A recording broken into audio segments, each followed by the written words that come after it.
Part 1 గాడిద mate ఒకనొక్క కాలంలో ఒక స్వగ్రామములో ఒక విక్రేత ఉండేవాడు. ఆ విక్రేత అన్ని రకాల సామాన్లు అమ్మేవాడు. చెప్పులు, బట్టలు, గాజులు, పళ్ళు, గిన్నెలు బజారులో చవకగా కొని ఊళ్ళో ఇంటింటికి వెళ్లి అమ్ముకునేవాడు. ఈ సామాన్లు మోయడానికి ఒక గాడిద ఉండేది. సామాన్లన్నీ మూటకట్టి గాడిద మీద వేసి బజారు నుంచి ఊళ్ళో నుంచి తిరిగి అతని ఇంటికి తిప్పేవాడు. రోజంతా బరువైన మూటలు మోసి ఆ గాడిద అలసిపోతూ ఉండేది. ఒకరోజు విక్రేత బజారులో ఉప్పు కొన్నాడు. ఉప్పు మూటలు మామూలుగా కన్నా ఎక్కువ బరువుగా ఉన్నాయి. గాడిద పాపం బరువుని మోసుకుంటూ విక్రేత వెనుక నడిచింది.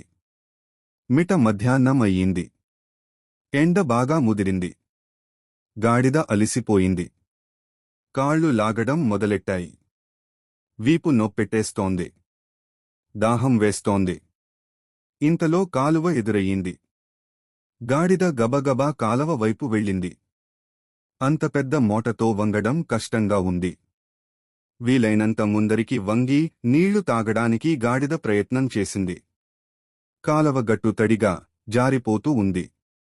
సంతులం తప్పి గాడిద ఉప్పు మోటతో సహా నీళ్లల్లో పడిపోయింది. ములిగిపోతుందేమో అన్న భయంతో కాళ్ళు, చేతులు కొట్టుకోవడం మొదలెట్టింది.